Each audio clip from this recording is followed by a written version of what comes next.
Thank you, everybody, for being here to discuss the MBTA multifamily zoning requirement. If you haven't met me, I am Patrick Deschenes. I am the Director of Community and Economic Development.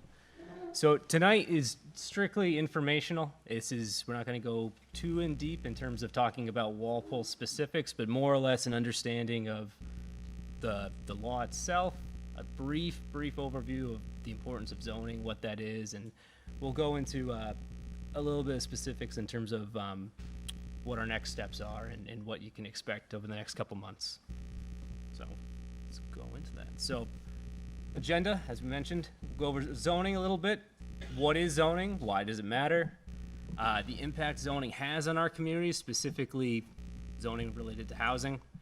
We'll go over why Section 3A is passed, and I'll use that kind of term interchangeable with multifamily zoning requirements for MBTA communities, which is a mouthful. So I say Section 3A, that has to do with Section 3A of Chapter 40A of the Massachusetts General Laws, which is a mouthful, but basically that is the law itself that requires multifamily requirements for MBTA communities.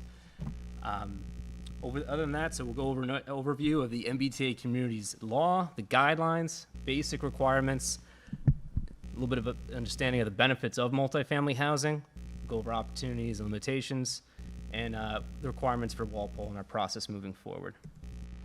So this is very surface level. I know we have some people that I've been on the planning board or zoning board that know a lot, so just to kind of a general understanding. Zoning, what is that? Zoning is essentially code or regulations and how we use land, taking into certain things such as the height, size of buildings, the distance between structures, and what the land can be used for, namely being residential, commercial, industrial, open space. A lot of that can kind of be, if you were to look at a town's zoning map, it's that visual depiction of where certain use districts are allowed within a community. So over time, communities try to have a more formal approach on where certain uses could be allowed, and so zoning is from that concept of trying to make sure that residential is within residential, commercial is within commercial, and that those uses are defined further in terms of setbacks, size, height, frontage.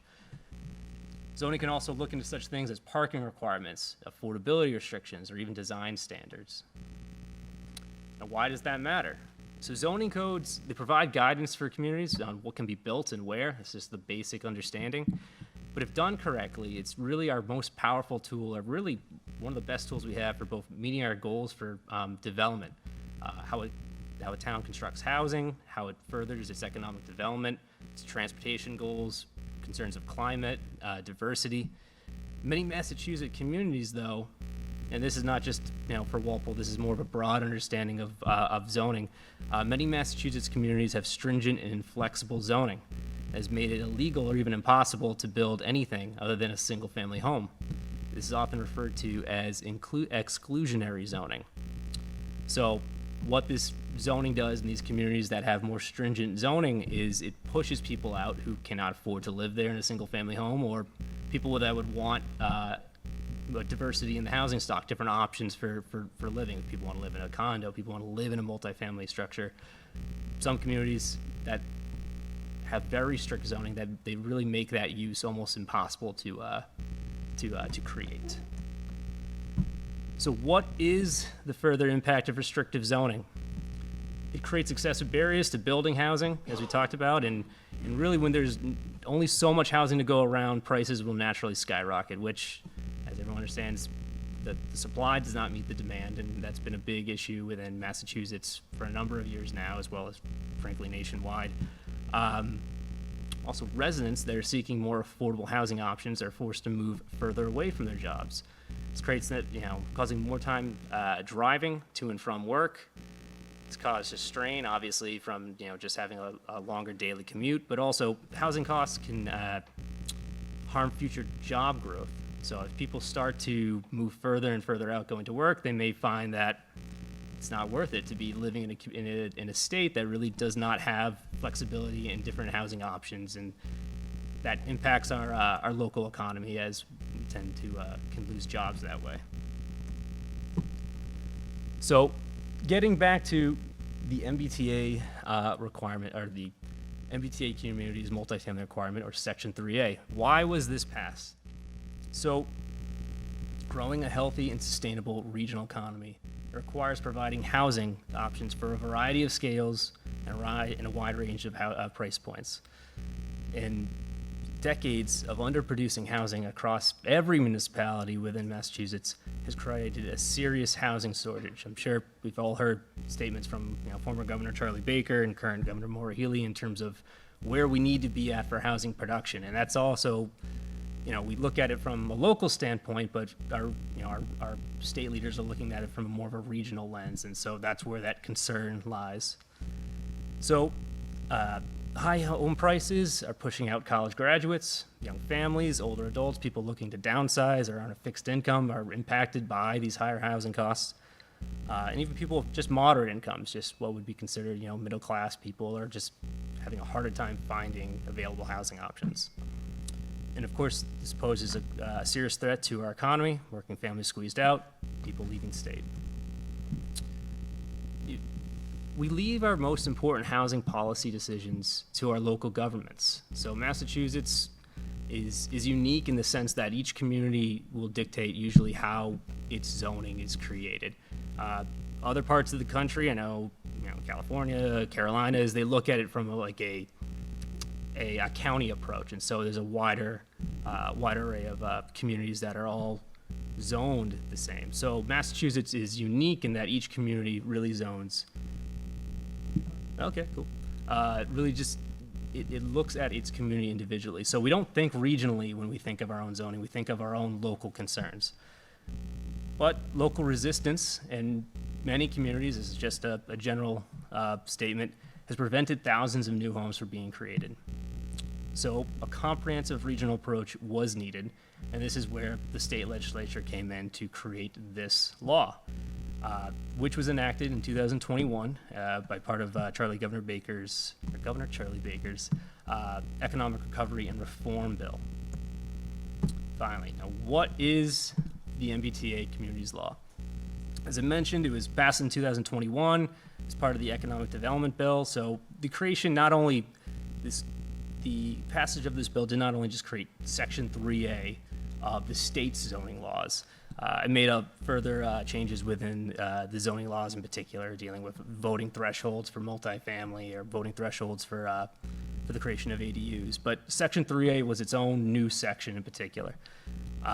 It applies to 177 cities and towns around Boston. So it's a wide net of communities that are impacted by this that now need to take a look at their local zoning and make changes as necessary. Ultimately, the intent is to reduce local regulatory barriers towards the creation of multifamily housing. What is an MBTA community? So this very nice map right here gives you a good depiction of communities that are within that 177, of those 177 communities. So communities are classified by service type and location, and each community has its own different requirements.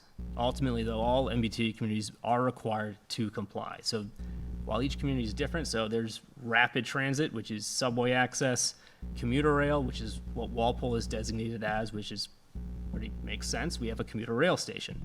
There's also adjacent communities, which are communities that are adjacent to commuter rail communities, and small town adjacent. Those last two, we don't really need to concern ourselves with. Just commuter rail communities is more of a Walpole. That's where we're designated, so those requirements are what we need to meet.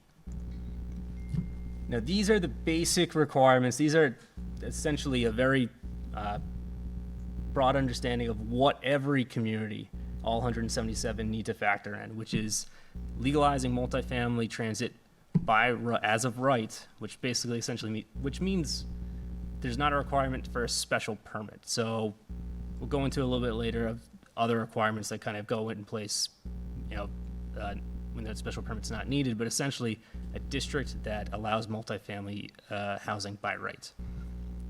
There's a minimum allowance of 15 units per acre. A certain percentage must be within a half mile of a transit station, subway station, ferry station, but commuter rail station is applicable to us. There can be no age restrictions, so you can't create age-qualified housing all around a transit station. This must be something that's accessible to families of children. You can't limit unit size, bedroom size. It just needs to be open housing allowed for any sort of occupancy. The district must be of reasonable size, which is what is reasonable size? We'll go into that a little bit later, and that's explained further within the guidelines of how we quantify reasonable size. And of course, this impacts all the communities. It's every community, even if there are a small town adjacent or adjacent community, every community must meet these general requirements. Now, what does the law not do? There is no requirement to actually build new housing. That sounds very, very odd, obviously, in the sense of, well, why are we passing this? This requirement to have zoning in place that could allow for the facilitation of new housing. There's no requirement to look at your existing housing stock or look at that location where you would designate this district and count those numbers or anything like of that nature. This is only a requirement to have zoning in place that could facilitate the creation of this new housing. This also does not require communities to pay for infrastructure support improvements or support housing development of a 3A district. It doesn't override any state regulations dealing with the Massachusetts Wetlands Act or Title V of the Massachusetts Environmental Code. And most importantly, there's no options for a waiver or an exemption. That's one thing the state really wants to emphasize. You can't opt out of it. It's not a possibility. So the state government's role in all of this. So obviously, this was a passed legislature, so it is a state general law. Within that law itself, there was the designation of, I always get, they're DHCD to me, but the Department of Housing Community Development. They changed their name like 2 months ago to the Executive Office of Housing and Livable Communities, which is a mouthful. I'll refer to them to DHCD because I can't say EOHLC. It just doesn't work. So essentially, this is a state agency that is charged with creating guidelines, providing technical assistance, and being essentially the go-to between communities, consultants, and really they are the backbone behind that outreach for communities to understand the guidelines that they are the ones creating. So ultimately, when Walpole goes to submit their compliance, we're going through DHCD essentially to show them that we meet compliance. Now, what if we don't comply with this law? So within the language of the law itself, non-compliance would make a community ineligible for certain state grants. The three in particular, which are very important, are MassWorks, Housing Choice, and the Local Capital Projects Funds. To, I guess, people that are not familiar with these, I'm working through MassWorks and Housing Choice right now currently. They're both extremely beneficial to a community. They're excellent. MassWorks focuses on infrastructure. Housing Choice is a capital grant program for dealing with it's a wide array of things, both planning as well as physical improvements as a result of increased housing. And the Local Capital Projects Fund I haven't used personally, but it's also an excellent grant program. So first off the bat, that would be three very important grant programs that communities utilize that they would be now ineligible for. In addition to that, there are 13 state grants that would non-eligibility, if we were to not comply with the law, we would reduce our community's competitiveness for a variety of state grants, and that's 13 state grant programs. This was a change that just happened when they revised the guidelines in August. So not to go through them all, but a few of them, if anyone's familiar, a site readiness grant. It's an excellent economic development grant program through Mass Development. Municipal vulnerability preparedness. I'm not sure if anyone's familiar with that. The town became an MVP community a little while ago. That's dealing with environmental concerns. And Brownfield Redevelopment Fund. I thought that was interesting considering what this site used to be.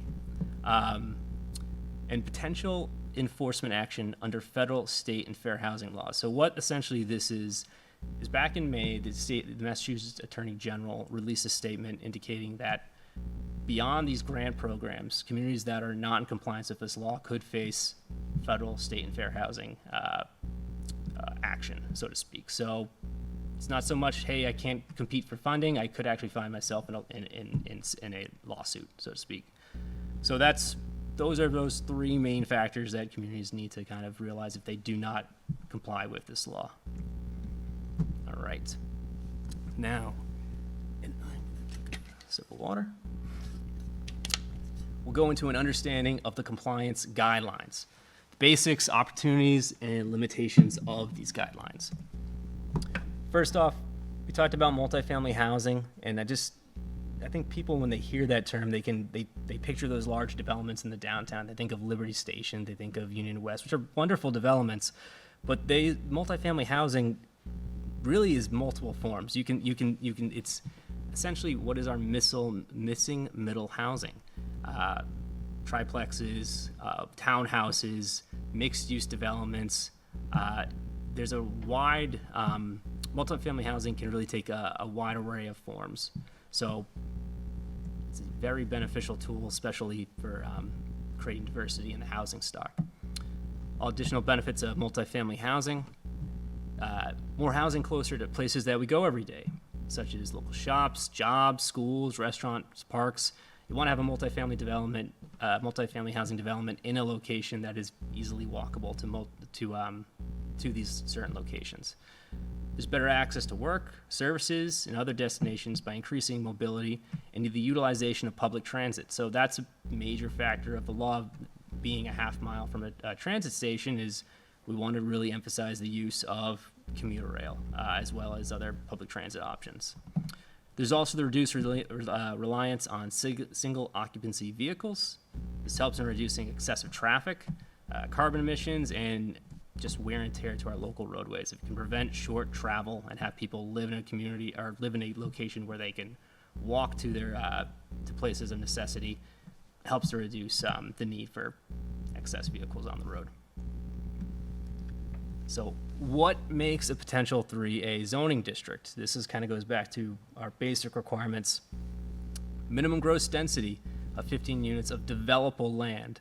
I go into that a little bit on the poster on the way out in terms of what the state designates as excluded land. So that has to do with certain things such as wetlands, privately owned, non-developable land, and publicly owned land that's non-developable as well. So elements of that nature are what the state designates as excluded property. So it's not like we could put a district on the town forest and be like, there you go, there's your zoning district. It has to be in a location that is deemed developable.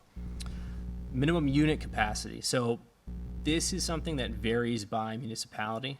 It's we'll go into it a little bit further down, but it's based on a community's use category. So we are a commuter rail community, and a percentage of our total housing units.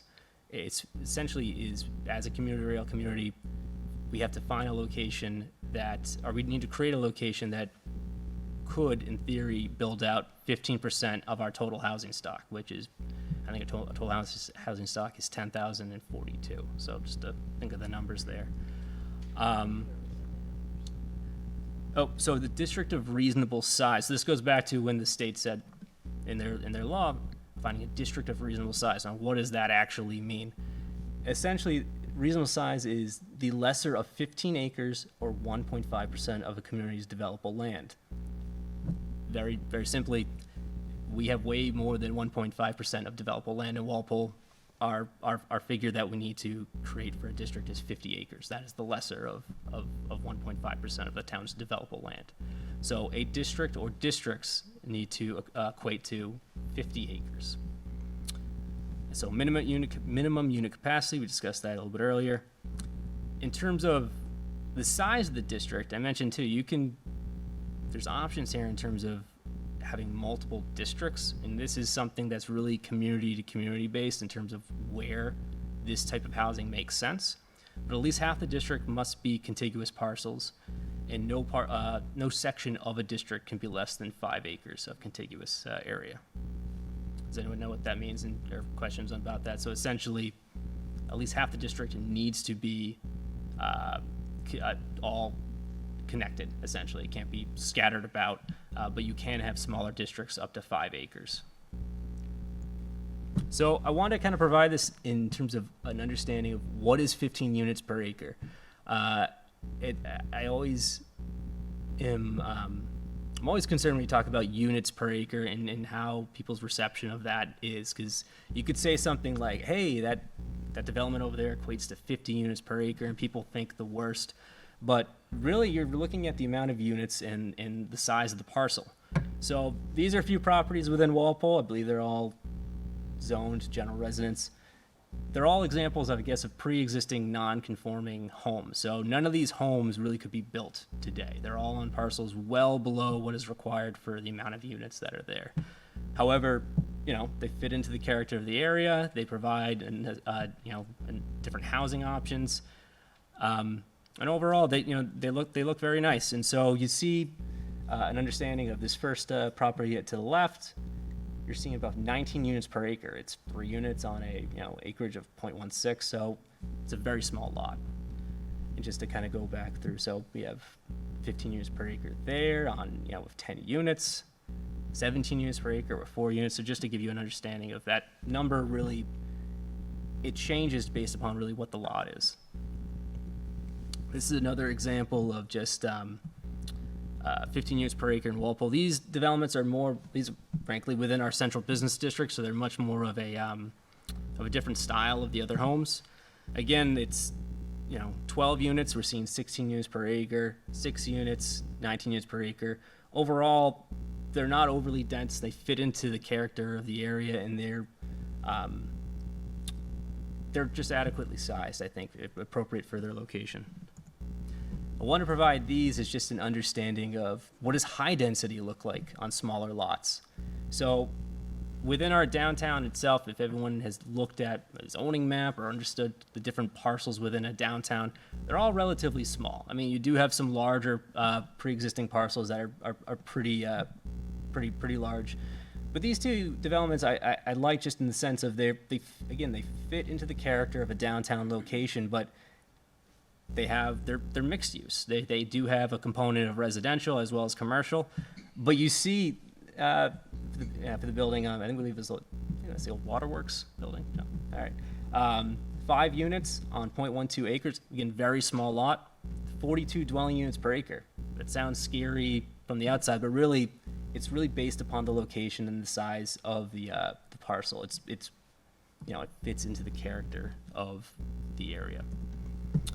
So what is zoned capacity means? So zoned capacity goes back to, I mentioned the term, what is our multifamily unit capacity? That's that number that's based upon 15% of our total housing stock. So zoned capacity, it's a hypothetical unit based on district regulation. So what could be built based upon what the required frontage is, the required height is, setbacks of the like. So that is what zoning capacity is, the number of units that could be permitted across a district based upon the requirements that you've set for the district. Zoning capacity is not limited to vacant land. So we can't look at a district and be like, hey, we have to designate district. It has to be buildable, right? It all needs to be buildable on developable land, but the land itself doesn't need to be vacant. You can think of it as redevelopment. Specific to Walpole's case, our downtown has a transit station, and we'll go into that a little bit later. Much of any development that's going to occur in Walpole's downtown is redevelopment. It's all previously developed land.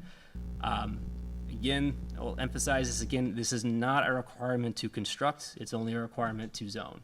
So, and we're not concerned with what is existing on the ground currently. This is another topic that's been brought up to me a few times or questioned a few times. We have certainly some new growth in the downtown. I'm just picking on the downtown just because we're near it. All that's there currently, it's not like, hey, that number counts towards our minimum unit capacity. Zoning doesn't look at it like that. We're looking at the location, and this is a pretty good figure. I'm not sure how this looks. It does look pretty good. To basically understand, to determine a unit capacity of a new or existing multifamily zoning district, you do not account existing units. You instead determine how many multifamily units the zoning district would allow by right if that parcel were underdeveloped or undeveloped. So it's a nice little figure just showing that if a location has 2 units, if we're looking at it from a zoning perspective and we need to meet a certain number, we factor in that parcel as not having anything. So, all right. Now we go back to location. So, Walpole is unique in the sense we have 3 transit stations that are within the town. There's Walpole Station, which is within our downtown, Plimptonville, which I'm not sure why they count that, but they count Plimptonville towards our acreage, and Windsor Gardens in Norwood touches, is on the border of Norwood and Walpole, and it touches us, and some of that area is counted towards our developable station area. So developable station area is determined by the developable acreage within that half-mile radius of a transit station that is within a community. So why this matters is because a community has the flexibility based upon its developable station area of how much of that district needs to be within that half-mile radius. Why would you do this? Well, essentially, there is an option for moving a district outside of that location if a community feels that a portion of that could be better utilized for encouraging development elsewhere. So if a community, a good way to think of it is, while the majority of the district will need to be within a transit location, if we're looking at a location that is unique for redevelopment, I'm just saying, I want to pick on East Walpole for a second in the sense of that's a district that's not within the radius. In theory, you could factor in a sub-district that is outside of that half-mile radius. So I highlighted between 601 and 800 developable acres because that is Walpole's number. We have, I believe it's 638 developable acres of station area. That essentially accounts for a portion of the multifamily district that 75% must be within that half-mile radius, but 25% has the option, if a town so chooses, to be outside of that radius. You can have 100% within the district, but that's just the option the state provides you. So should I hold a question? Yeah, sure. We'll stop. I've been talking a mile a minute, so that's good. Oh, Yeah. so, so is there any room to argue that Plimptonville's no longer a station? You can't get off and on. True.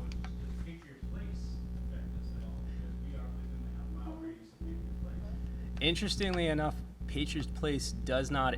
I said interestingly enough, Patriots Place does not impact us.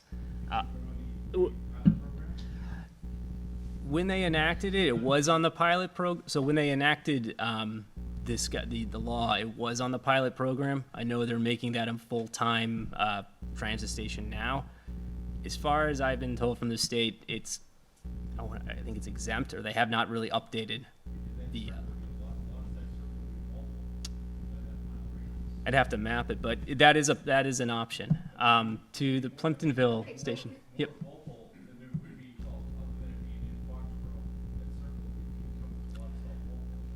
Well, I mean, you have to map it. It's just I can't assume that it would. Yeah, But we can assume that may be true, but the state has not really designated that yet. So that's really the data we have to go on. We go with what the state has provided. We only have three stations that they count towards our developable station area. Is there any room to argue that Plimptonville is a defunct station? At this point, no. No one stops there? Doesn't stop anyone? No. But it's not scheduled anymore. So, that probably doesn't make sense to you as a town planner. In terms of including Plimptonville, it didn't really make sense to me either, just because I know it is. I think was it a flag station or flag stop? It's not even that anymore. No, not sure why, but that's something that So there's we don't no really room to have. argue about this. They cut all your funding if you argue that Plimptonville's not a station. Jim, sorry. Yeah, Jim O'Neill, Yep. on the select board. I think there's room to argue it, okay? And happy to take that up. I don't know how successful it will be. It's the first time I've heard the question asked. Mm. I think the better question might be, as we think about where we're going to put this district, because we have to put the district somewhere, it's not a choice. But, and part of the feedback that I think these sessions are intended to get is the where. And perhaps the better argument is, look, Plimptonville's not the right place to put it, period. Never mind whether the station's defunct or not. Mm. Now, I'm happy to get on that path with you and see if there is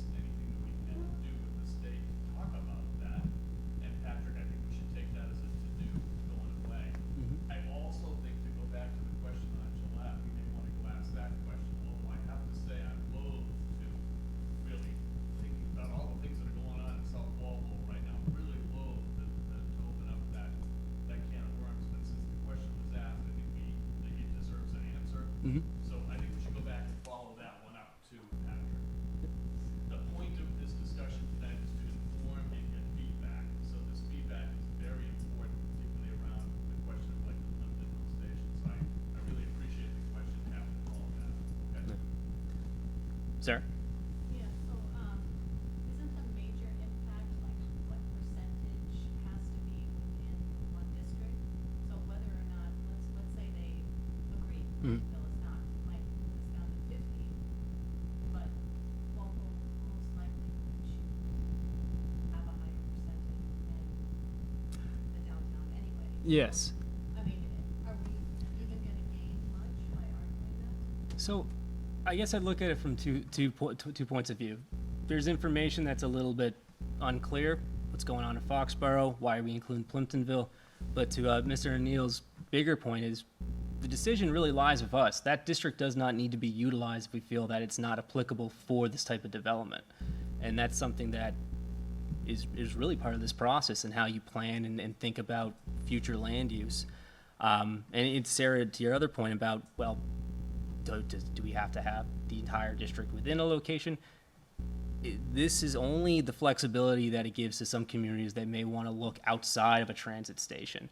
We could have the entire district right around Walpole Station and not even be concerned with any of this.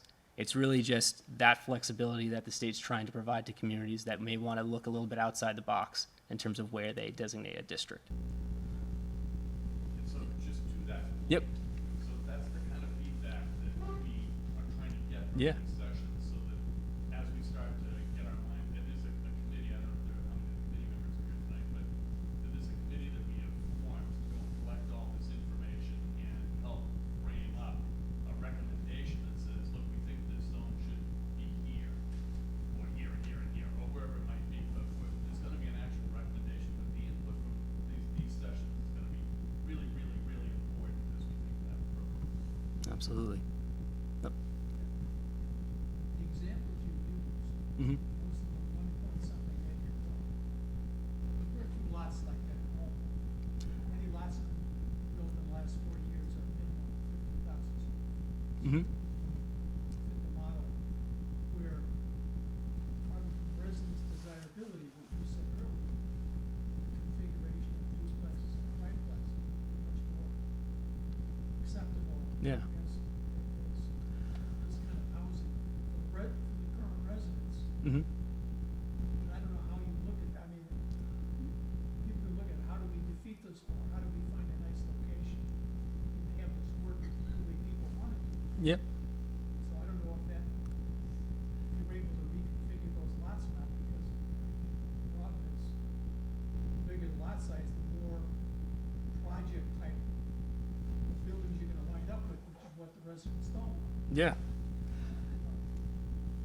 That's probably more the vector of how do we get an area where there's potential for small lots, and we can get duplexes and triplexes that fit in. No, I mean, John, that's an excellent point. And I think the purpose of showing, and I'll just go back to it, the purpose of showing some of these older homes that are, as I mentioned, they're pre-existing non-conforming, is to show that you can have density on a smaller lot, and you can have something that serves a need. People need housing, and you have an option in terms of a triplex, a duplex, or whatnot, and you can have it fit on a smaller parcel and not be overwhelming to the location or to the area. And so, not to jump ahead and think too far ahead, but if we're thinking of a downtown location, a location that has public transit, a lot of lots in a downtown location, and not all of them, there's certainly some larger parcels, but a lot of parcels within downtown location are smaller.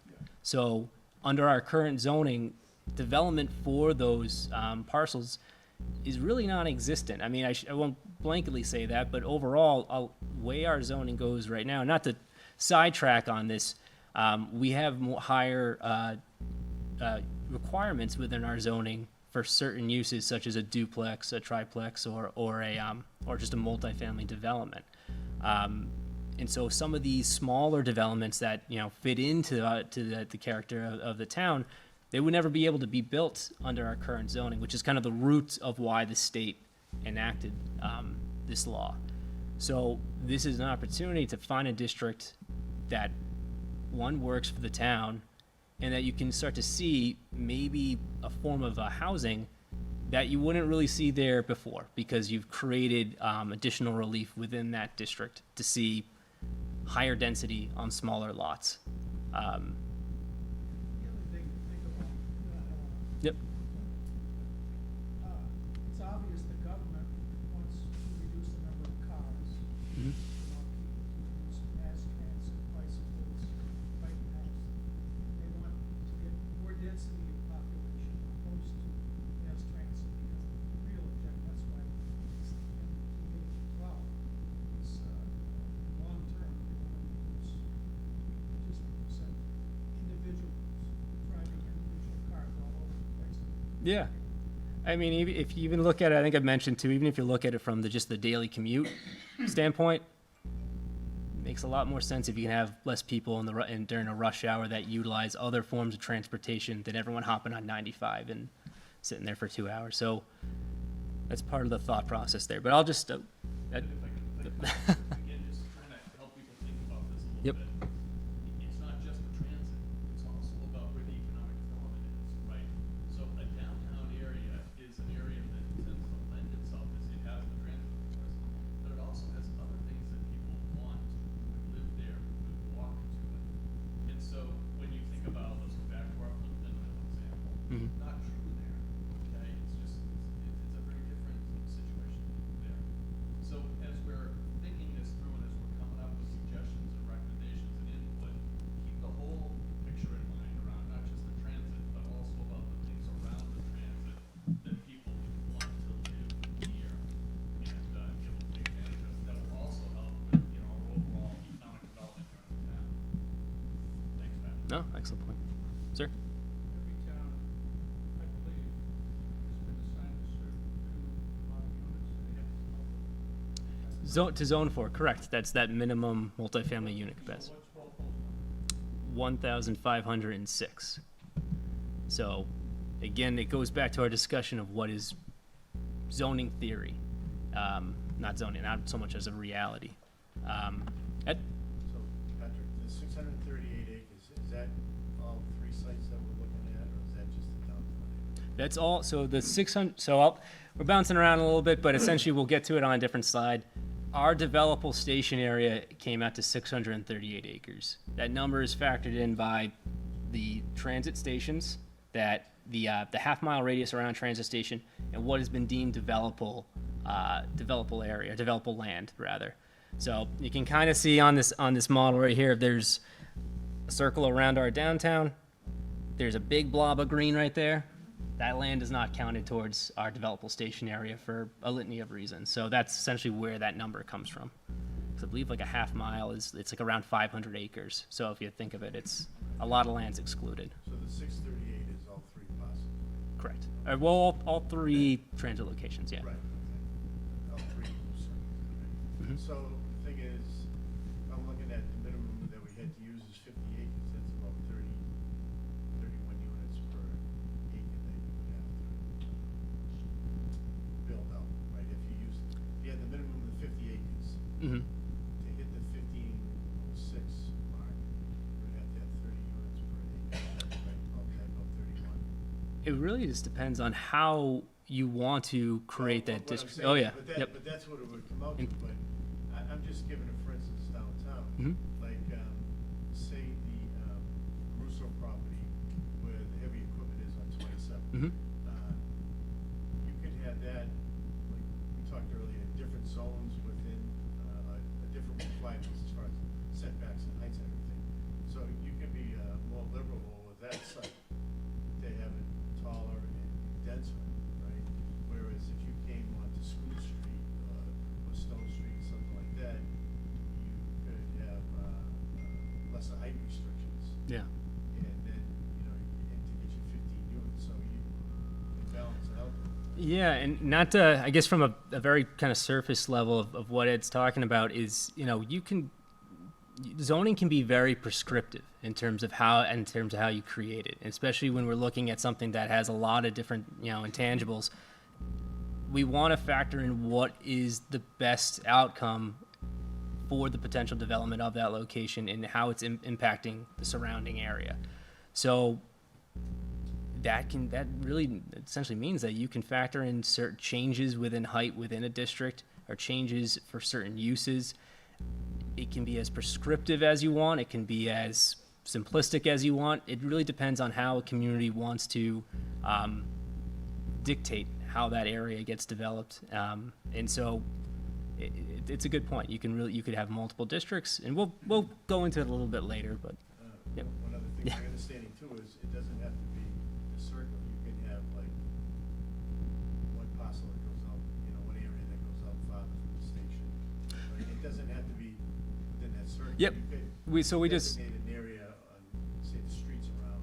Oh, absolutely. So yeah, so I mean, this kind of goes back to why this whole developable station area element exists, and why there's that percentage that we must keep, and why there's that missing 25% that allows a town like Walpole to kind of think outside of that blue circle right there. So if we were to think of extending a district from, a certain amount of parcels within that blue circle and it exceeds outside, we can still count that number so long as it does not exceed 25% of the district's total acreage. So, all right. So I want to go over some just kind of opportunities with this and then just limitations. So I mentioned this is a multifamily use that needs to be allowed by right. What that means in the world, I guess, of permitting is that there's not an additional special permit requirement for that use. However, that doesn't mean a developer can go to the building department tomorrow and then you can see a building getting constructed and no one knew about it. There's still a requirement that communities can have is what's called site plan review. Site plan review is run through a community's planning board. And so elements such as, circulation, parking, exterior architectural design, screening of adjacent properties, all elements that kind of could go into how that site is composed. That is still under review, and in Walpole, I believe, it's a public hearing for site plan review too as well. So it's definitely not something that can just happen by right, but it is something that the towns that have a say in how it's developed. Site plan review may not be used to deny a project or impose conditions that would make it infeasible or impractical to proceed. They set a time limit, as the 40Bs is a time limit, or so could they just drag it out on a site plan review as a way of? So there's no regulatory requirement in the same as, so I'm not sure if everyone's familiar. So like a 40B project is an affordable housing project that has to follow certain time regulations with when you can open it, how long that public hearing can be, when you can close it, how long you have to deliberate between a decision and when it gets recorded. It's very prescriptive. There's a certain time frame. In site plan review, there's really no time frame other than from when a person applies and when you need to record the decision. 40B, they don't want you just to keep dragging it out as a way of saying no, in that you have to come with a decision. That's why I was asking, Yeah. does this thing require you to, whether it's a more reasonable time limit, you just can't say, oh, we'll get to you in 6 months, and then, oh, sorry, we're gonna push you off another month, and the next thing you're really saying no. We do need to open the hearing within a certain time frame, but there's There's guidelines for the site plan. There's Oh. guidelines Yeah, for under that. 48, There's yep. timeframes. This is under 48. yeah, exactly. This is under 48, there's Yep. guidelines for. Yeah. Okay. But in terms of continuing out forever, I mean, I don't know if that's kind of specific. I wouldn't imagine that's a scenario that would happen, but in theory, usually a developer, when you go into site plan review, I mean, if they're asking for an extension, it's kind of a joint process or a kind of I would say, so to speak, a developer would grant that extension The request. reason I was just bringing it, the Yeah. state wants Mhm. these, have at least the possibility of doing this. Mhm. And then there are some towns who are saying, well, how can I get around that? That's why I was wondering, Oof. if you said there's a time limit, and it doesn't have to be the 40B limits, but Yeah, so it, you gotta start the site plan, and you can't drag it on forever, that's what I was asking. I guess the best way to answer the question is there's no additional regulatory timeframe requirements other than what's allowed under 40A. And 40A is the state's zoning act, so to speak. Another option we talked about in terms of like how you look at a district, how you think of certain uses, there is limited circumstances, and this was a new change that the state actually enacted in August when they made a few different modifications to the guidelines. Communities may be able to count the housing potential of an existing mixed-use district toward the number of multifamily units in the MBTA Communities District. I guess what essentially that means is if you have a district that allows mixed use by right that fits a litany of other requirements, not to go into each one specific, but the guidelines provides a litany of other requirements within that mixed use only district, you can count that district towards your numbers at a 25% reduction. You don't reduce your numbers by 25%. So that 1,500 number doesn't get reduced by 25%. It just means that your mixed use district, if approved by DHCD, could equate to 25% of that number. So now your multifamily district would essentially be 75% of that number. I put that in there just because it's interesting when you look at Walpole. And for any that may be familiar, Walpole does allow for mixed use by right within its central business district. So we do have a district in town that allows for mixed use by right. This is a little more complicated for a discussion like this today, but essentially, if the steering committee wanted to look into that as an option of including that district as part of our MBTA requirements, there would be additional requirements that we need to file with DHCD. So I just put that out there as an understanding that, hey, we have a downtown, right? Our downtown is, there's a strong service and commercial presence. We wouldn't want to just remove that presence from our downtown just because we have to have multifamily by right. The state does provide flexibility to preserve some of that commercial character within transit stations and have those units count towards your figures.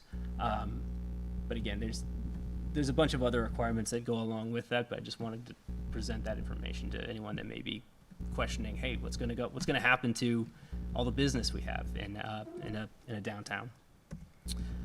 Another opportunity or option that goes along with these guidelines is that communities may require up to 10% of a multifamily development to be designated as affordable. It's not a requirement, it's just an option that communities do have to include. And what the state deems by right affordable, it's 10%. So communities, if they wanted to look into increasing that figure, they would need to apply a economic feasibility analysis, which is just an outside study prepared by a third party that would need to be approved by DHCD in order to do this. So there is flexibility in terms of, hey, we're having all these new units. Are any of them actually going to be affordable? Communities can certainly impose a requirement that 10% of the created units are affordable, but that's the only by right option. If you want to exceed that, there's an additional option, but it's capped at 20%. And this isn't really so much applicable to us, but there's a section of state law called Chapter 40R, which is essentially, it's called a smart growth overlay district, kind of like 40B in the sense of, it does have a 25% affordability requirement for those units. You can count all those units towards your affordable numbers, but it's usually in a location that has access to public transit. So some communities that do have an existing 40R district, it's a possibility for them to include that as their compliant district or part of their compliant district. So what everyone wants to know, what are the requirements for Walpole? This is just these are the greatest hits in terms of just information to understand. So we are a commuter rail community. Our compliance deadline is December 31st of 2024, so next year. Population-wise, I see a little bit different, but it's 26,277, give or take, probably a little bit more. Our current housing stock, 10,042 units. The minimum land area of a district or districts that we need to create is 50 acres. Developable station area, which is that wonderful map we showed a little bit earlier, that's 638 acres that in theory you have to work with, that's within a within a half-mile commuter rail station. That multifamily zoning capacity number, which is 1,506, that's and the percentage of the district that needs to be within a transit station, 75%. So if anyone has any questions on that, but I'll move on to our next slide.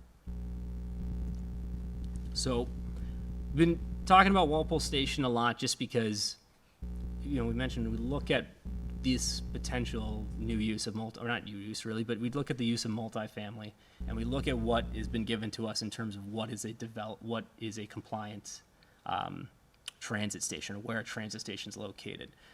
So, 3 areas within the downtown around Walpole Station, Plimptonville, which we're not sure about that one, and then Windsor Gardens. Overall, from the background, we've been looking really at Walpole Station. It has mixed use by right currently. It has much more of a commercial presence. It has a higher density yield than the other districts. And so the figures provided here today is just to give you an understanding of what's there currently. So the total housing stock, and this number is taken from the state, so take it with a grain of salt, but I'm sure it's fairly close, is around 10,999 units. But our density within that half-mile radius, that doesn't necessarily mean it's within our central business district, but within that half-mile radius comes out to 2.19, which is very, very small. Again, that's a half-mile radius, though. To give you a little bit of background, our central business district, which is within the middle of this district, it's around 62 acres. That number would probably be far higher than 2 units per acre, but this is just overall. And so, to go forward, what is the town doing really? So in the background, before meeting with you tonight, we have essentially been understanding the guidelines that have come before us. There's been certain requirements that the state has provided for towns to have interim compliance so that we are able to apply for grants while still, being compliant. And to plan for this potential district, a recommendation came to create a steering committee. The steering committee would be made up of elected officials as well as citizen volunteers, and I just have the names of who those officials are and those citizen volunteers. The support for creating this district will come from town staff as well as our consultant. So another element to this, just for anyone saying, wow, this is a lot to process, we do have outside professional assistance from the Barrett Planning Group. We're fortunate enough to get a technical assistance grant with them and extend that. They're an excellent consulting firm. Their president, Judy Barrett, we've worked with on our ongoing master plan. So they've been very helpful with helping us in the background look at certain locations and get a better understanding of the law. Ultimately, the goal of this steering committee is to assist with the planning, writing, review, and outreach that's necessary for completion of the zoning bylaw, completion of a zoning bylaw, or potential zoning bylaw, and a potential map amendment that meets these compliance requirements. Process going forward. So we are in interim compliance. About a little over a year ago, we filed what was called an action plan. It's basically stating that we intended to pursue and meet compliance by our deadline of December 31st, 2024. So we've been able to apply for certain grant funding during that time frame because of that interim compliance, but ultimately December 31st is our deadline of next year. So over the next several months, we'll focus on our working steering committee meetings, stakeholder meetings, looking at certain locations and looking at applicable parties that may be impacted from the creation of this zoning, and then further community engagement. So tonight was really informational. I think a portion that I know Barrett Planning will be able to assist with is having more of a hands-on approach and maybe yielding a lot more information from the public as well, providing an opportunity to eventually discuss what the potential zoning bylaw would look like, gauge feedback. So there will be further community engagement exercises and opportunities. And ultimately, this effort will culminate with a final approval at town meeting through a compliant zoning bylaw and map amendment. Once and if that is passed, essentially what we need to do is just file a bunch of paperwork with DHCD and hope for the best. So luckily, having the consultant on board, helps us walks us through that compliance model. And so whatever does get proposed, we're going to be very sure that that's done correctly. So that's a lot. If anyone has any questions, I'd be happy to kind of answer. And if anyone wants to go back to a slide and get a bit further understanding, I can do that as well. On your last map, what's the color coding? Which, It wasn't a can. This one? So the color coding is essentially, it's a ray of, I guess, brown. The darker brown, so to speak, is higher density, and then essentially where it just fades out from that. And it's done through the state resource, but essentially it's broken down into under 10 units per acre, under 30 units per acre, and then like over 50 units per acre. So it's just a scale of density. Patrick, Yep. 40 acres, do you think is in that, circle? The circle, it's so I mean a half mile radius equates to it's 500 acres. We're not going to utilize 500 acres for a district. Our requirement's 50, so that gets you kind of the understanding of how large this district really needs to be, or districts. So at least half the district needs to be contiguous. Yep, so 25 would need to be contiguous, but you can have smaller sub-districts, but they have to be a minimum of 5 acres. In theory. Yep. John? Can this be done as an overlay district? Correct. So John mentioned what's called a zoning overlay district. I wish I had the zoning map. I would show you to kind of understanding what the underlying zoning is. An overlay zoning district, essentially, it superimpose what's existing. So rather than changing our central business district to, like, I'm explaining things. If anyone's confused by any of the terms, please stop me. I know I'm just kind of talking about it, but our downtown, it's within a zoning district called the Central Business District. So that's the underlying zoning. An overlay zoning district would essentially be a district that is on top or superimposes the existing district. The uses within that district do not change. However, what is within that overlay zoning district now provides additional options to a future developer.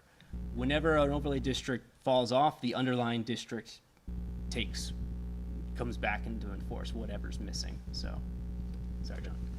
Come on.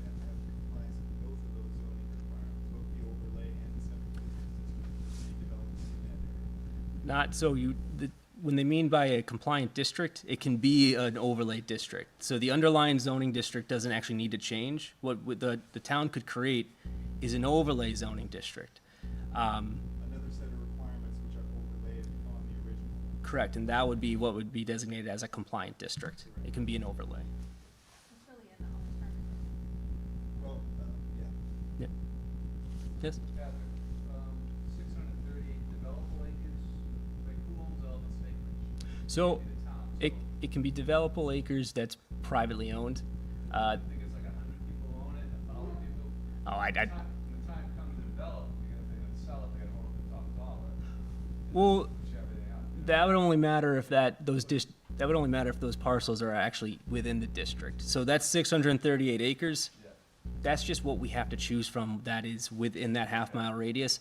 They don't all of a sudden become compliant with that zoning. They're just within a half mile of a transit station that we could utilize. Okay, but let's say we do narrow it down to that one zoning area, Mhm. nobody there wants to sell. Is there a mandate at some point to make them sell it? Oh, no. Okay. Yep. You don't have Yeah. to force the development, you just have to create the zoning area. Yep. John? Are there parking requirements under this? So yes, so John brings up a good point. So most zoning districts, well, actually the way the town does it is we have a parking requirement schedule based upon, I guess, really use. We have a requirement for housing, residential rather. There's certain requirements for commercial properties of a certain square footage. So towns will have a parking scale to dictate how much parking spaces need to be required of a developer within a certain use.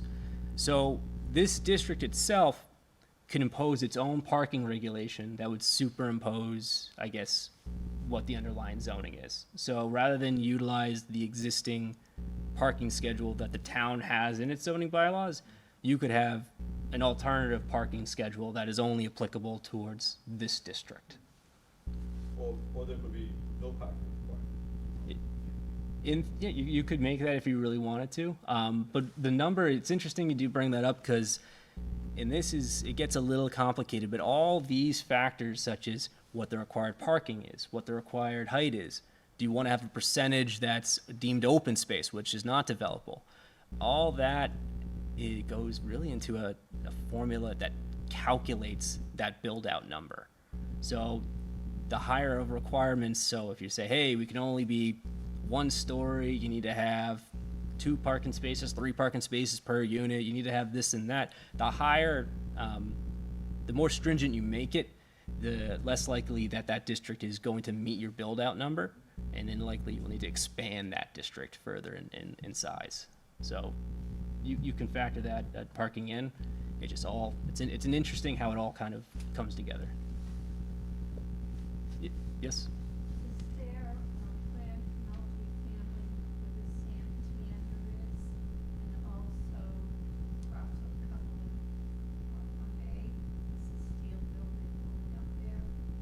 What's happening with those 2 locations? Although those aren't really applicable to this, the Santander building is just an ongoing mixed-use development that was approved from the planning board. The property off of Route 1, I'm not familiar with. 1A? Oh, I'm sorry. Yes. Yeah, that's also mixed use. Commercial on I was thinking 1.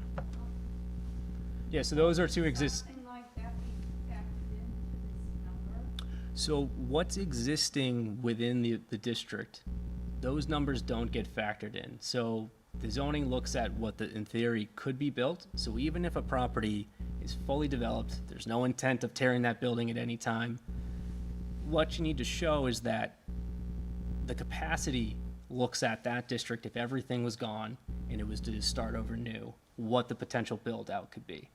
So you can have an area that's all developable land that's undeveloped, and you could include that, or you could have a town center such as Walpole that's all developed, and you could that could be part of your district.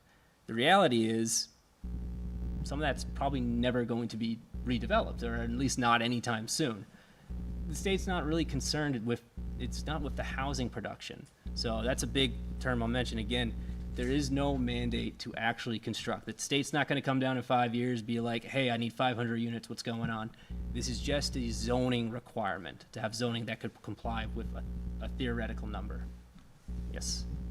Does anybody in this room believe that these numbers are written in blood and etched in stone? You just made a statement, Yeah. the state is not going to come in 5 years and say this. Are you willing to post them on to back up what you just said? Well- What we're seeing is an intrusion of the state, Mhm. putting another layer of government on top of us. They're telling the people of Walpole that we're not capable of governing ourselves, and we will tell you how we will handle all your zoning. I'd like to know how much you, as an employee of our government, did to push back on this on our behalf. So when the guidelines were passed out in 2021, each applicable community had an opportunity to present their concerns and their comments. I believe we did submit a letter as well expressing whether our concern or that part I wasn't really part of, but we did review and send comments through a portal to the state. Ultimately, they changed the guidelines. The guidelines were actually far more rigorous than they are today. So they ended up changing the guidelines based upon those comments from communities. So there was an opportunity for communities to push back, voice their concerns. I live in a town without a newspaper, Mhm. so I don't know about these things until after you come and tell us they happen. But you wrote a letter, that's good. That's the thing, is when the state did this, it was really, it put so the legislature makes the law. They put that in the guideline requirement on an agency of government, which is DHCD. So DHCD is it's like DEP or Mass DOT. They are an agency of government that had to create the guidelines to further explain and provide substance to what the state was passing. So when they did do that, it was in combination with MBTA, Mass DOT. They were trying to, I guess, best case effort, provide clarity to what the legislature had passed. When they did send that out, each community that was impacted had the opportunity to respond. There were a lot of comments sent. I know I've gone to enough webinars on this thing where they indicated that, communities were very vocal in terms of trying to push back to get more favorable requirements. And I mentioned there's 4 categories in terms of communities that are applicable. There's rapid transit, commuter rail, adjacent, small town adjacent. Those adjacent and small town adjacent communities are essentially communities that abut a commuter rail community. Small town adjacent, those communities are below a certain population threshold. So you can imagine being a community that, hey, I don't got a train station and we got under 10,000 people in our town. Like, this is a huge burden. The state modified the requirements for each community that was within those certain categories. So I guess from rapid transit down to small town adjacent, the requirements are more stringent for the larger communities and less stringent for the smaller communities. So it's not a blanket for every community needs to follow this. If you're a community of a certain size and a certain location, your requirements are far less substantial. And so there was an attempt to try to be more practical towards, not every town has a train station. So not every town even has a downtown or a town center that would be a logical location. So all that was was factored in when the state redid their guidelines and tried to revise.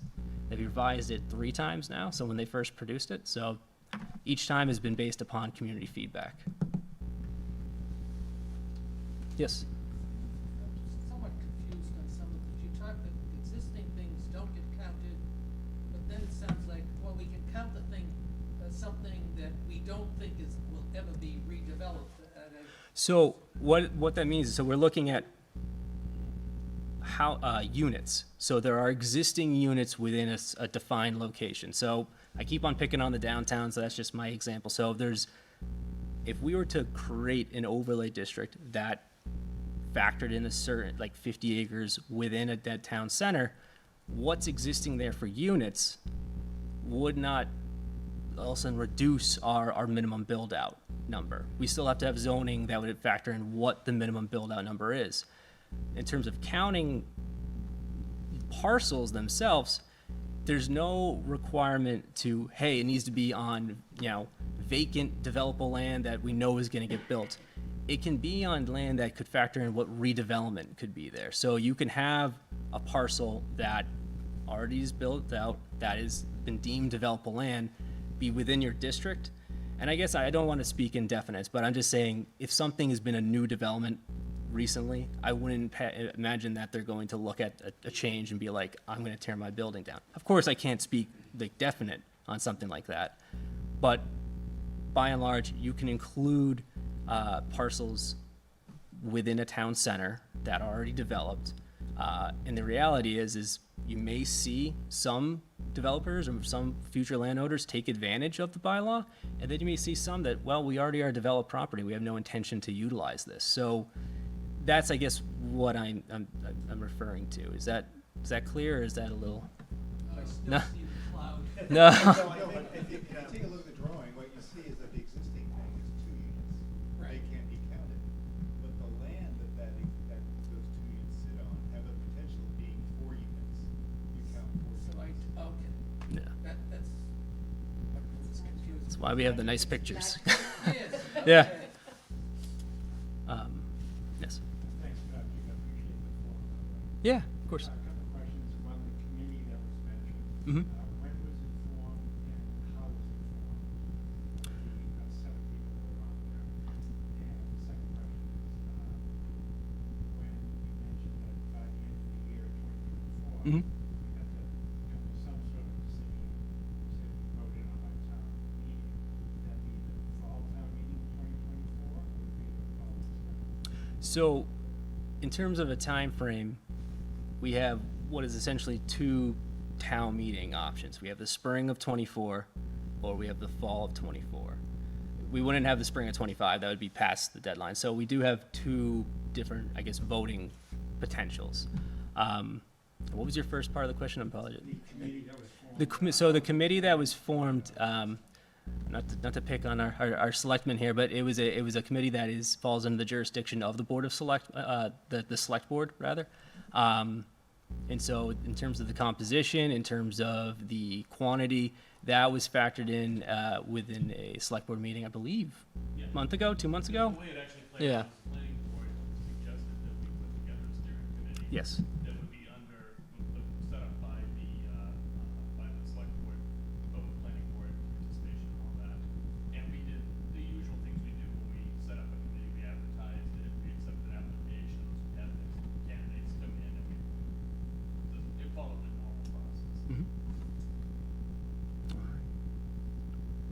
Anything else?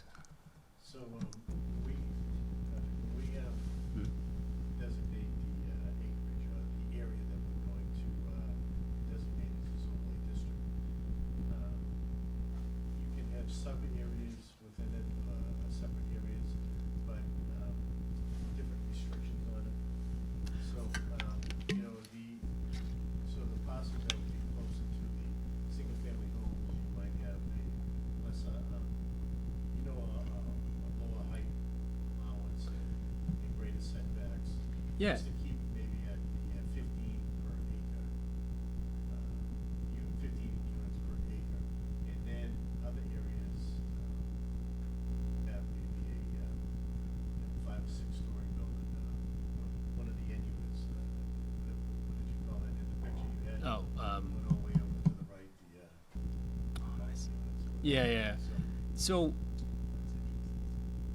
that's kind of goes back to I mentioned in terms of zoning can be very prescriptive. So what Mr. Forsberg is talking about is essentially we could write, or the board, or the town really could look at certain factors such as a buffer zone. You could look in things in terms of, but what that buffer zone is essentially is if the boundary of that district, you could factor in, hey, either there's no development or there's a reduction in height within a 50-foot buffer of the district. I'm just giving you an example. You can include certain provisions like that within a single district, or you could even go a step further, not to overcomplicate it, but you could create sub-districts to have a lower density. It has to be at least 15 dwelling units per acre, but you could look at the area that you want to have it, and you could have a lower density district that equates for something like triplexes, quadplexes, or of the similar type of units. Yeah, exactly. Townhouses. You could provide that use, which is a multifamily use, and then you can have a district, again, following all the guidelines of, how large it can be in contiguous acreage, that has a higher density to try to make up the fact that, well, we have a district that provides this new housing stock, but we still need to reach, I guess, our compliance numbers. So there's a lot of minutia to it. There's a lot of options for a town to do rather than just being like, hey, that circle, all of it's, it has to be compliant.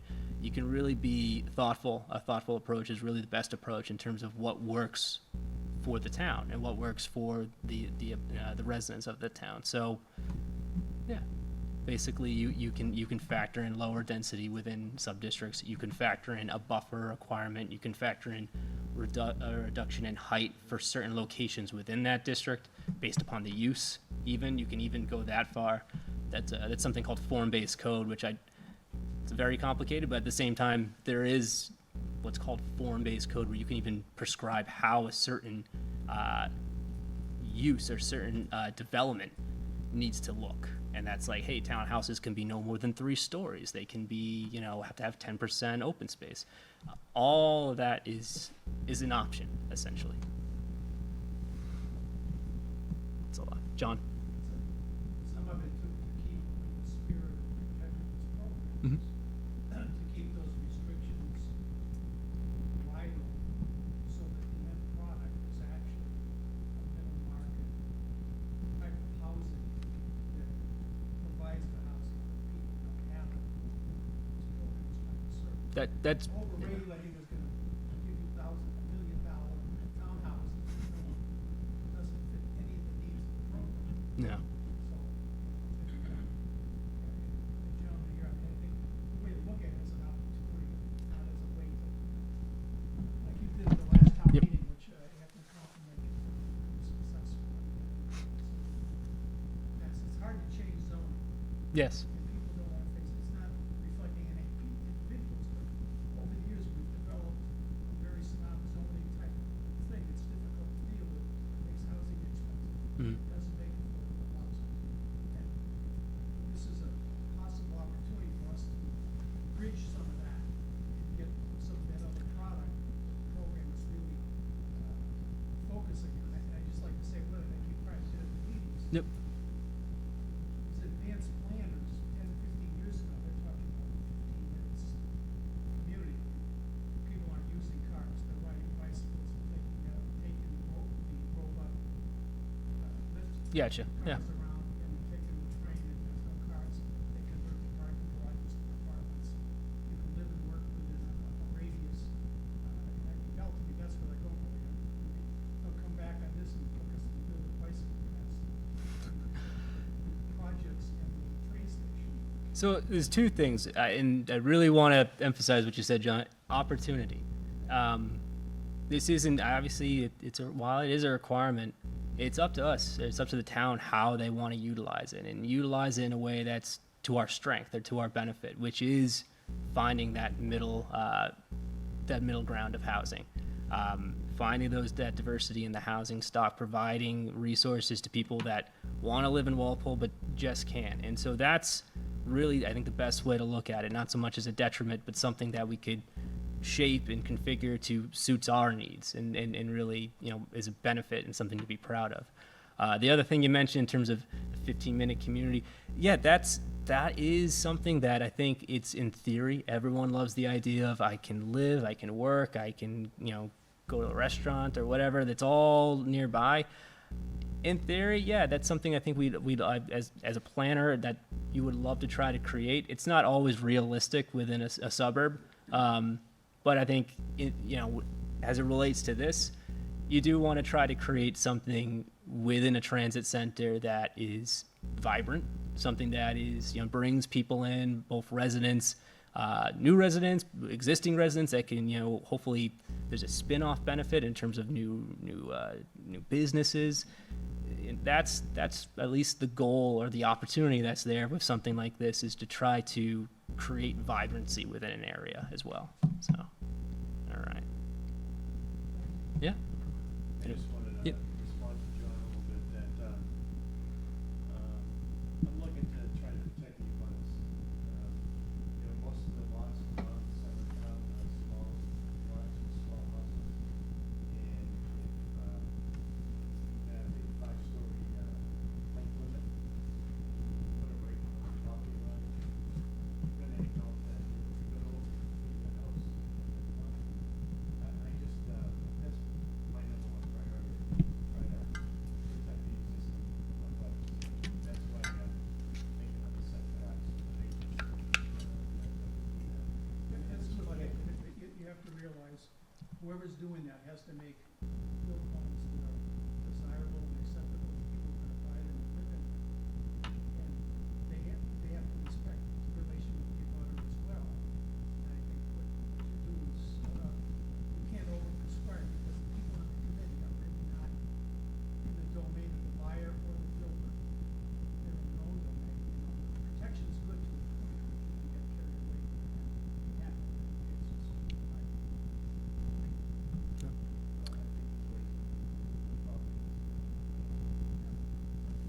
Sir? If it was all town-owned property? I'm just thinking, Johnson Middle School, that sits on 50 acres of property. You cannot build on it, I know, but you can build on it. So let me just see if the Johnson's actually within the half mile. Across the street. Is it?